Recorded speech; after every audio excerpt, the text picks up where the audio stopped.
ଗୋଟିଏ ଗାଁ ନଦୀ ପାଖରେ ଗୋଟିଏ ଭୁତୁଣୀ ରହୁଥିଲା। ସିଏ ଗୋଟିଏ ମୋବାଇଲ ଗଛ ଲଗାଇଲା। ତାହାର ବହୁତ ଖରାପ ଚିନ୍ତା ଥିଲା। ସେ ପକ୍ଷୀମାନଙ୍କୁ ବନ୍ଦୀ କରି ବଳି ଦେବା ପାଇଁ ଚାହୁଁଥିଲା। ଏଠାରେ ମୁଁ ତ ଗଛ ଲଗାଇଦେଲି। ଏବେ ଏଇ ଫୋନକୁ ଦେଖି କୌଣସି ଚଢ଼େଇ ରହିପାରିବେନି। ଶୀଘ୍ର ସେ ଏଇ ଗଛ ପାଖକୁ ଆସିବ। ଏହି ଗାଁରେ ତ ଏମିତି ଯେକୌଣସି ଚଢ଼େଇ ଥିବ ଯିଏକି ଅତି ଲୋଭୀ ହେଇଥିବ, ସେ ଏହି ଫୋନ ଗଛକୁ ଦେଖି ନିଜକୁ ନିଜେ ସେ ରଖିପାରିବ ନାହିଁ। ବାସ୍ ମୋତେ ଏବେ ତ ଅପେକ୍ଷା କରିବାକୁ ପଡ଼ିବ। ଠିକ୍ ସେହି ଗାଁରେ ସିନୁ ମିନୁ ଦୁଇ ଭଉଣୀ ରହୁଥିଲେ। ସିନୁ ବଡ଼ ଭଉଣୀ ଥିଲା ଓ ସେ ବହୁତ ସୁନ୍ଦର ଥିଲା ଏବଂ ଗୋରା ରଙ୍ଗର ଥିଲା। ମିନୁ କଳା ରଙ୍ଗର ଥିଲା। ସେ ସୁନ୍ଦର ନ ଦିଶୁଥିଲା। ମିନୁ କଳା ରଙ୍ଗର ହୋଇଥିବାରୁ ସିନୁ ତାହାକୁ ଭଲ ପାଉନଥିଲା। ମିନୁର ବହୁତ ମନ ଥିଲା ସେ ଫୋନ୍ ଧରିବା ପାଇଁ। ଗୋଟିଏ ଦିନ ମିନୁ ଫୋନ୍ ଧରିବାକୁ ଯାଉଥିଲା ଏବଂ ସିନୁ ଆସିଲା। କହିଲା, ଏ କାଲି ବିଲେଇ, ତୋର ସାହସ କେମିତି ହେଲା ଛୁଇଁବାକୁ ମୋର ଫୋନ? ଯା ଭାଗ ତୁ ଏଠାରୁ। ସିନୁ ଦିଦି, ମୁଁ ତୋର ଭଉଣୀ ନା। ତୁ କ'ଣ ପାଇଁ ମୋତେ ଏମିତି କହୁଛୁ? ତୁ ତ ଜାଣିଛୁ ଦିଦି, ମୋତେ ଆମ ପଡ଼ୋଶୀ ଲୋକେ କାଲି ବିଲେଇ ବୋଲି ଚିଡ଼ାଉଛନ୍ତି। କମ୍ ସେ କମ୍ ତୁ ତ ମୋତେ ଭଉଣୀ ବୋଲି ଡାକ। ଆରେ କାଲି ବିଲେଇ କାହିଁକା? ତୋତେ କିଏ ଭଉଣୀ ବୋଲି ଡାକିବ? ଶୁଣ ମୋ କଥା, ତୁ ତ କାଲି ବିଲେଇ ଥିଲୁ, ରହିବୁ, ରହିଛୁ। ତୋତେ ଖରାପ ଲାଗେ ନ ଲାଗେ ଏହି କଥା କାହାକୁ ଫରକ ପଡ଼ିବ ନାହିଁ। ଏହି କଥା ତା ଦିଦି ପାଟିରୁ ଶୁଣି ମିନୁ ମନ ଦୁଃଖ କରି ଚାଲିଗଲା। ସିନୁ ଆଉ ତା ସାଙ୍ଗ ନଦୀ ପାଖକୁ ବୁଲିବା ପାଇଁ ଗଲେ, ଯେଉଁଠାରେ ମୋବାଇଲ ଗଛ ଲଗା ହୋଇଥିଲା।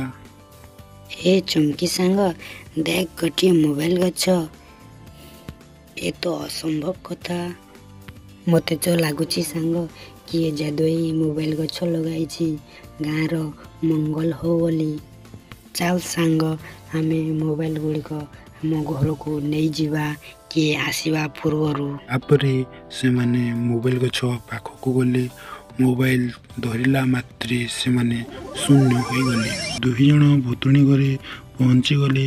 ଏହି ଦେଖି ଭୁତୁଣୀ ବହୁତ ଖୁସି ହୋଇଗଲା। ତୁମେ ଦୁଇ ଜଣ ତ ମୋ ଜାଲରେ ଫସିଗଲ। ତୁମେ ଦୁଇ ଜଣ ବହୁତ ସୁନ୍ଦର ଦିଶୁଛ। ତୁମ ଦୁଇ ଜଣକୁ ମୁଁ ବଳି ଦେଇ ମୁଁ ଆଉ ବହୁତ ଶକ୍ତିଶାଳୀ ହୋଇଯିବି। ତୁମେ କିଏ? ଆମକୁ କାହିଁକି ଏଇଠିକୁ ଆଣିଛ? ଆମେ ଆଉ ତୁମ ମୋବାଇଲ ଗଛ ପାଖକୁ ଯିବୁନି। ଆମକୁ ଛାଡ଼ିଦିଅ। ମୁଁ ତ ଏଥିପାଇଁ ସେଠାରେ ମୋବାଇଲ ଗଛ ଲଗାଇଛି, ଯେଉଁଥିପାଇଁ ତୁମେ ମୋବାଇଲ ତୋଲିବାର ଚେଷ୍ଟା କର ଏବଂ ମୋ ପାଖକୁ ଆସିଯାଅ ବୋଲି। ଫେର୍ ତୁମକୁ ମୁଁ କେମିତି ଯିବାକୁ ଦେବି? କାଲି ରାତି 12ଟାରେ ତୁମ ଦୁଇ ଜଣଙ୍କର ବଲି ଚଢ଼ାଯିବ। ଏପଟେ ମିନୁ ସିନୁକୁ ଅପେକ୍ଷା କରିଥାଏ। ବହୁତ ସମୟ ଅପେକ୍ଷା କଲା ପରେ ମିନୁର ମୁଣ୍ଡରେ ଚିନ୍ତା ପଶିଲା। ସେ ଖୋଜିବାକୁ ବାହାରି ପଡ଼ିଲା। ସେ ନଦୀ ପଟକୁ ଖୋଜିବାକୁ ଗଲା। ଦେଖିଲା ସେହି ମୋବାଇଲ ଗଛକୁ। ମୋବାଇଲ କାଗଜ ଏମିତି କେମିତି ହେଇପାରିବ? ଏ ତ ଅସମ୍ଭବ କଥା। ଯଦି ବି କୌଣସି ପରି ଏଇ ଗଛକୁ ଲଗାଇଥିବ, ମୁଁ ତ କେବେ ଶୁଣିନି ଆମ ଗାଁରେ ଏମିତି ଗୋଟାଏ ମୋବାଇଲ ଗଛ ଅଛି ବୋଲି। ଏଇଥିରେ କୌଣସି ଭୁତୁଣୀ ନହେଲେ କୌଣସି ତାନ୍ତ୍ରିକର ହାତ ଥିବ। ଏସବୁ କଥାକୁ ନେଇ ମିନୁ ଭାବୁଥାଏ ଏବଂ ଗୋଟିଏ ଚଢ଼େଇ ଆସି ଯେମିତି ଫୋନକୁ ଧରିଲା, ସେ ଶୂନ୍ୟ ହୋଇଗଲା। ଓ ଏମିତି କଥା ହେଇଛି ତାହେଲେ। ମୋ ଭଉଣୀ ବିପଦରେ ଅଛି ତାହେଲେ। ତାପରେ ମିନୁ ଫୋନଟାକୁ ଧରିଲା। ଭୁତୁଣୀର ଘରେ ଯାଇ ବାହାରିଲା।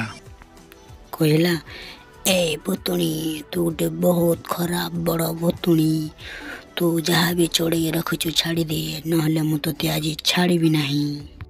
ତୁ କିଏ, କାହା ସହିତ କଥା ହେଉଛୁ ଜାଣିପାରୁଛୁ ତ?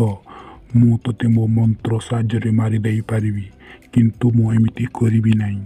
ମୁଁ ତୋତେ ବଳି ଦେଇ ମୁଁ ସବୁଠାରୁ ଶକ୍ତିଶାଳୀ ହେବାକୁ ଚାହୁଁଛି। ଏ ଭୂତୁଣୀ, ତୋ ସ୍ୱପ୍ନ ହିଁ ରହିଯିବ। ତୁ କେବେ ବି ଏମିତି କରିପାରିବୁ ନାହିଁ, ଆଉ ମୁଁ ଥାଉ ଥାଉ ତୋତେ କେବେ ବି ଏମିତି କରିବାକୁ ଦେବିନି। ଏତିକି କହି ମିନୁ ଭୂତୁଣୀର ଯାଦୁ ବାଡ଼ି ଆଣି ଭାଙ୍ଗିଦେଲା।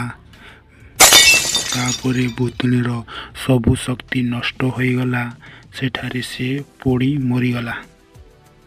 ତାପରେ ସିନୁ ଆସି କହିଲା, ମୋର ଭୁଲ ହେଇଯାଇଛି ଭଉଣୀ, ତୁ ମୋତେ ବହୁତ ଭଲ ପାଉଛୁ, ଆଉ ମୁଁ ତୋର ସବୁବେଳେ ମଜାକ ଉଡ଼ାଉଛି। ସରି ଭଉଣୀ, ସରି, ମୋତେ ମାଫ କରିଦେ। ମୋର ଭୁଲ ହେଇଯାଇଛି ଭଉଣୀ, ମୋତେ ମାଫ କରିଦେ। ତାପରେ ଦୁଇଜଣ ଘରକୁ ଫେରିଗଲେ। ପରସ୍ପର ମଧ୍ୟକୁ ବହୁତ ଭଲ ପାଇଲେ ଏବଂ ଖୁସିରେ ରହିଲେ।